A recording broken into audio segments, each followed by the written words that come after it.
So now I'd like to welcome to the stage Gloria Harvey and Laureen Parsons, who are going to talk to us about a project of a little more serious nature and what they've been working on. It's a very interesting project, and we're looking forward to hearing about it. So welcome, Laureen.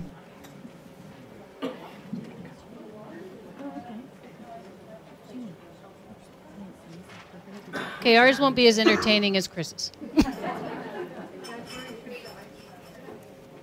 Turn what up? Oh, sorry. Okay, are we ready?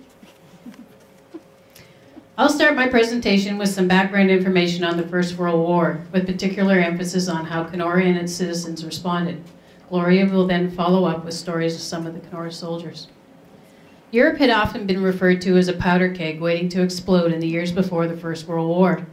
That explosion finally occurred in Sarajevo, Bosnia, in the summer of 1914. The immediate cause of the First World War was the assassination of the heir to the Austrian throne, Archduke Franz Ferdinand, and his wife Sophie in Sarajevo on June 28th. The assassin was a member of the Black Hand Society, which was part of the Serbian nationalist movement that aimed to unite Serbia and the other Slav states, then part of the Austro-Hungarian Empire. Pre-war friction, a series of crises, an arms race, and a network of treaties and secret offers of military support pitted Russia, France, and Britain against Germany, Austria, Hungary, and Turkey in an increasingly volatile balance. If any country went to war, there was a great likelihood that all countries would be drawn into battle. So on August 4th, 1914, when war broke out, the dominions of the British Empire, including Canada, immediately and without hesitation supported the United Kingdom's declaration of war against Germany and its allies. Canada's sacrifices and contributions to the war changed our history, and it enabled us to become more independent. For the first time in history, Canadian forces fought as a distinct unit under a Canadian-born commander. Battles such as Vimy Ridge, Second Battle of Passchendaele, and the Battle of the Somme are still remembered today by Canadians as part of Canada's heritage and identity. Canada's expeditionary force consisted of 620,000 men and women. This was over 8% of Canada's population. The First World War was also the bloodiest in Canadian history and took the lives of 67,000 Canadians, which over 173,000 were wounded. If you enlisted, you had a 1 in 9 chance of being killed and a 1 in 3 chance of being wounded. Prior to the war, Canada had a small standing army and a much larger Canadian militia. The Minister of Militia and Defence, Sam Hughes, was ordered by Prime Minister Sir Robert Borden to train and recruit an army for overseas service. At the time, Canada had a regular army of only 3,100 men and a fledgling navy. However, within a mere 2 months, Canada could boast an army of over 32,000 as men flocked to recruiting stations. Kenora was no different than any other town or city in Canada. When the war was declared, a huge number of men wanted to enlist, as the war was sold to the general public as an engagement that would be over by Christmas. At that time, there was a very strong message to women, urging them to give their husbands and sons permission to join the war effort. Amazingly, for much of the war, it was against the law in Canada for a married man to enlist with the written permission of his wife. We couldn't vote, but we could stop him from going. To enlist and fight abroad, you had to be 19 or over. If you were 18, you could enlist, but you had to remain in the UK until you were 19 before being posted abroad. No one could join the army under the age of 18. This also applied to all buglers and drummers, who more times than not were under the age of 17. This didn't stop 2 local lads named Fred Mansfield and Alfred Proudlock, who at age 13 were the youngest to apply to enlist at military headquarters in Kenora to fight for the country as a drummer and a bugler. Although they were too young, they were obviously filled with the right kind of zeal to make good soldiers. Many adolescents often lied about their age and had their parents sign the letter of consent. As many as 20,000 underage Canadian soldiers served overseas in the First World War. Other than Canadian-born men, the makeup of the units were composed mostly of old country extraction. Some with British military experience, others had none. but they all had one thing in common, regardless if they enlisted in the 1st, 2nd, or 3rd contingent. They had a fierce sense of duty to the British Empire and Canada. And apart from the patriotic motive and the spirit of adventure, was the opportunity of visiting their homeland and seeing again the parents and relatives they had left behind when they immigrated to Canada. Many had not enlisted immediately and remained due to pleas of concerned mothers and loved ones.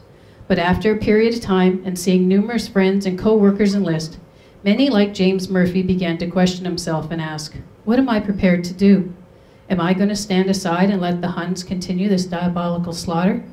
And even though some people would say to him, let the others do it, James could not. As he felt it was his duty to go, he would not hide behind somebody else's son. Whatever the reason the men had for enlisting, they were second to none, and Kenora had the distinction of having the highest per capita enrollment of any incorporated municipality in Canada. The Kenora area recruits wishing to enlist would first have to report to the Kenora Light Infantry Armories. Next, they would be given into medical, and finally, they would be sworn in.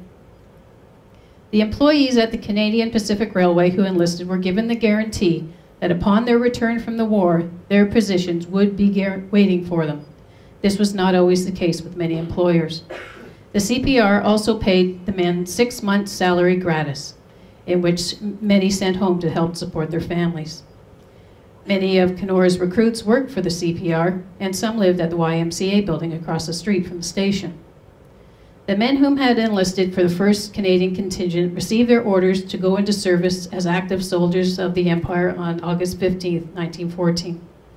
They all responded to the order and commenced their daily routine with drills under Captain Ashton Fife, Major Nelson Schnarr, and Lieutenant James Kinney. Both the new recruits and the veterans among them dropped into routine in a remarkably quick manner. On August 26, 1914, these men left for Valcartier, Quebec, for further training before being sent overseas. During this time, there were also men guarding the bridges on the railways as to prevent a patriotic German or Austrian from trying to blow up the bridge and thereby preventing the soldiers from Canada going to war. There was a rousing send-off for the men of the 1st contingent at the Kenora train station, with the band playing and thousands of residents turned out to say goodbye and Godspeed. Although this scene was to be repeated many times during the war, it was noted that the women bore up well when saying goodbye. They did all they could do to cheer the men rather than depress them, keeping to themselves the pain and sorrow of departure until the train had left. In fact, many wives and relatives of the men refused to go to the train, the private parting being in the sanctity of their own homes. It was said that anyone at the train station could never for one moment question the burden of the duty borne by the dependents of these gallant fellows. The only link for many years to come would be the letters sent and received, eagerly awaited, and often censored, reread countless times. Besides the loneliness and constant worry, these women had to contend with the loss of a breadwinner, shortages, rationing, and the relentless government propaganda to do more with less in order to support the war effort. Each wife or widowed mother received an assigned pay, which was $15 a month from their soldier salary, as well as separation allowance, which was an additional $20 to $60 depending on their rank. But it didn't go very far in the face of soaring wartime inflation and the struggle to feed, clothe, and house their families. Eventually, 330,000 men were trained in Valcartier. The camp, which only 2 months before had been nothing but bush, now consisted of roads, water mains, railways, railway sidings, stores, showers, and movies for the troops. The training facility included 3 miles of rifle range, as well as an extensive training grounds for heavy artillery and cavalry. The transportation of the army to the port of Quebec began on a wet night of September 23, 1914. The weather that night was so bad that the infantry was not expected to make the journey on foot and were brought from Valcartier camp in a long succession of trains. However, columns of field artillery and transport wagons and vehicles crawled the 16 miles down the valley from Valcartier to Quebec in the rain and mud. Arriving at daybreak, the men were drenched, but morale was high because at last they were off to do a job they had volunteered for. The loading of horses, men, guns, and wagons was complete in less than 3 days. When ships were loaded, they moved out to Gas Bay and took up their assigned position. 3 lines, 400 yards apart each way, and with the arrival of the last transport, the whole fleet, guarded on all sides with cruisers, sailed off for Britain. On reaching Plymouth, England, the Canadians endured a long, miserable winter, living in tents and training in the mud and drizzle of Salisbury Plain. Within a few months, they would be ready for the front line and were razor keen. Nothing, they believed, could be worse than Salisbury. In the years that lay ahead, they would find out just how tragically wrong that assessment was, as many would find themselves in the trenches filled with mud, rats, lice, blood, corpses, excrement, and shrapnel, sleeping in holes, or graves as the soldiers called them, dug into the sides of the trenches. This was definitely worse than Salisbury. Many of the UK men whom enlisted in Canada commented that they were glad to have enlisted in Canada and not at home, as the Canadian command treated the soldiers much better and were easier going and were more careful in preparation for combat. They were also treated better than the English soldier, as they received more pay, were not treated like dogs, and the officers were more like the average soldier, as they were not the strict discipline and social distinction that was found in the English army. Well, our war wasn't over by Christmas, and more men were needed in France. In October 1915, Lieutenant Colonel Harold Mashin, a veteran of the South African War and local lawyer, was asked to raise the 94th Battalion for the 2nd contingent. Corporal Bert Woodrow, who had returned the previous week after 16 months in the trenches with the British Expeditionary Force and had secured an honorable discharge due to illness, was ready to enlist again, this time with the 94th. He was a valuable addition to the non-commissioned officers, as he was able to give first-hand knowledge of the many details of trench warfare. As winter was upon them, there were two popular places of training for the 94th, the ice on Lake of the Woods in front of the rowing club, and the ice on Lawrence Creek at the end of 2nd Street. This is perhaps the only place in the Empire where His Majesty's soldiers were regularly drilled on ice. The regiment also held several all-day route marches, west up the Winnipeg River and sometimes out to Black Sturgeon, an 18-mile march over not-so-favorable roads. In both places, the horses' hoof marks in the roads made marching rather hard, but yet it was observed that the men's steps seemed to be elastic as when they started out. Battles would also be simulated to practice holding or capturing pronounced hills and ridges around town. Shortly, they would be sent off for a couple weeks' training in Port Arthur, then off to Valcartier. The training, of course, was very basic. Parade square drill, route marches, learning to handle their weapons, and shooting on the ranges. They were issued a leather equipment harness, the Ross rifle, a new fitting uniform, and the appropriate badges and insignia of their regiment, and puttees for the legs, so the men all looked like a combat unit and were at least all dressed alike. There was also a winter coat, which most men quickly and quietly removed upon their arrival in France. It was just large enough to pull over their tunic and made of bits and pieces of different colored animal fur. The 94th Battalion never ended up fighting as a unit. When they arrived overseas, the casualties from the Somme offensives had been so heavy that it was decided to break up one of the new battalions, which had just arrived in France, for a replacement to flesh out the units that were currently in line.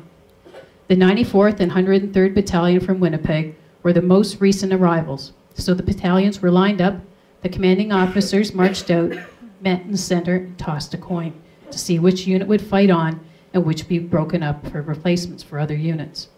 The 94th lost, and has the distinction of being the only Commonwealth unit to be disbanded by a coin toss. For most soldiers of the CEF, whether in the infantry, the artillery, the medical corps, or another trade, many did not serve at the front with the unit that recruited them. The CEF maintained a system of training and reserve units that itself evolved continuously throughout the war. For those many soldiers who were not in the infantry, their front was their place of duty, and whether that was an artillery battery, a hospital, or a light railway, they too contributed to the success of the CEF as much as any other infantry soldier.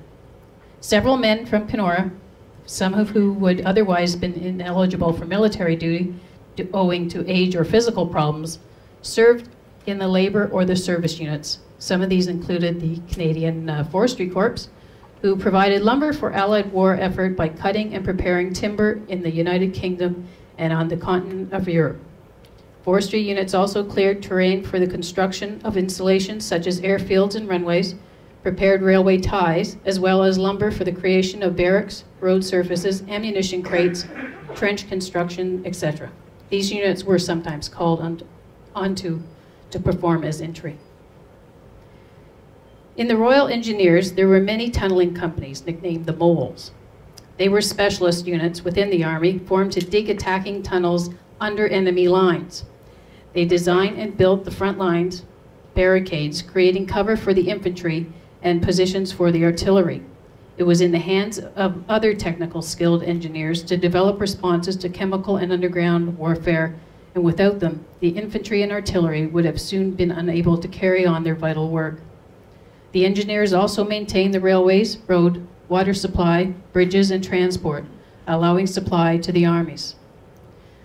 They operated the railways and inland waterways, maintained wireless, telephones, and other signaling equipment, making sure communications existed. Canadian Railway Corps played a major role in the construction and maintenance of railways and of all gauges, including light railways for the 5 British Army areas in France and Belgium. The Canadian Signalling Corps provided communication support to other corps and regiments of the Canadian Army. The First World War saw the development of spark wireless, buried telephone cable, and message rockets, in addition to motorcycle dispatch riders, messenger dogs, carrier pigeons, and the old reliable lamp and flags. Canadian Army Service Corps centered on transport and supply of food, forage, ammunition, equipment, clothing, engineering material, and stores. Corps personnel also repaired motor vehicles, and each division had an ambulance repair workshop. The Canadian Army Medical Corps consisted of many different units, such as stretcher bearers, field ambulance, dressing stations, casualty clearing stations, the nursing sisters, chaplains, and of course doctors. In the First World War, the survival rate of those who actually came under their care was 89%. Casualties among Canadian troops in France and Belgium were so heavy that more than half of all Canadian physicians served overseas to treat them. Canadian Army Veterinary Corps served the CEF as well as the British Army, with about 300 Canadian vets eventually seeing service. In 1915, Canadian veterinarian students in their final year were permitted to skip their final exams in exchange to enlist with the British Army to help ease the shortage of trained veterinarians. Those that agreed were enlisted in the rank of second lieutenant and graduated automatically. Because Canada did not have a national air service during World War I, many Canadians served with the Royal Flying Corps, the Royal Naval Air Service, and eventually the Royal Air Force.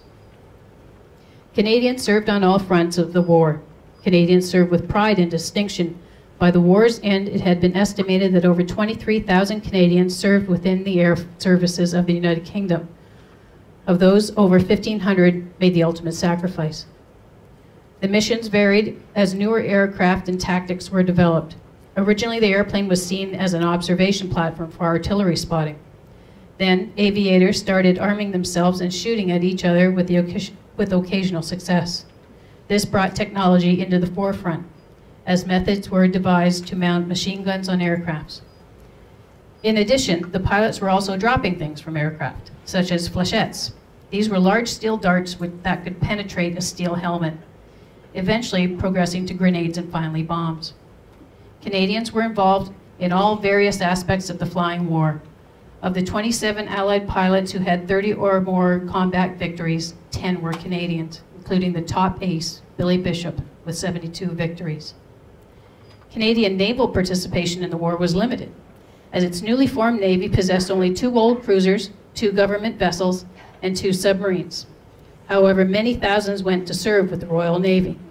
Fleets of Canadian trawlers and small craft carry out minesweeping and anti-submarine operations. Now, we all respect the contributions of our men and women who served, but we almost must acknowledge those of which who had no choice and served alongside all those who served overseas. As it had not been for them, the war would have been an even greater challenge. Over 16 million animals served in the First World War. They were used for detection, transport, communication, and companionship. In 1914, both sides had large cavalry forces, but on the western front, with weapons like machine guns, barbed wire, and trench warfare, It made the cavalry charges increasingly difficult, if not impossible. The terrain on the front lines was often muddy, making it difficult to use motorized vehicles. This is why armies relied on a wide array of beasts of burden, which included horses and mules. These animals were used primarily to haul cannons, ammunition, and food, as well as pull non-motorized ambulance. By the end of the war, the Army had lost 8 million horses in combat. Their counterparts, canaries and mice, were taken into tunnels to detect poisonous gas. There were even special units responsible for maintaining flocks of carrier pigeons ready to be sent with messages tied to their legs or cameras strapped to their breast for aerial photography. Cats lived with soldiers in the trenches or on the ship in the war to kill mice and rats, which ate their food and which carried disease. Dogs were also used to deliver messages, patrol, scout, and to find casualties and explosives. But animals were not only used for work. Dogs, cats, and more unusual animals, including monkeys, bears, and lions, were kept as pets and mascots to raise morale and provide comfort amidst the hardships of war. And we all know the most famous mascot, a Canadian bear cub named Winnie. I've only touched on a fraction of what many men and women have experienced during the Great War. I will now turn things over to Gloria, who will give you some personal insight into several of the soldiers' lives from our area.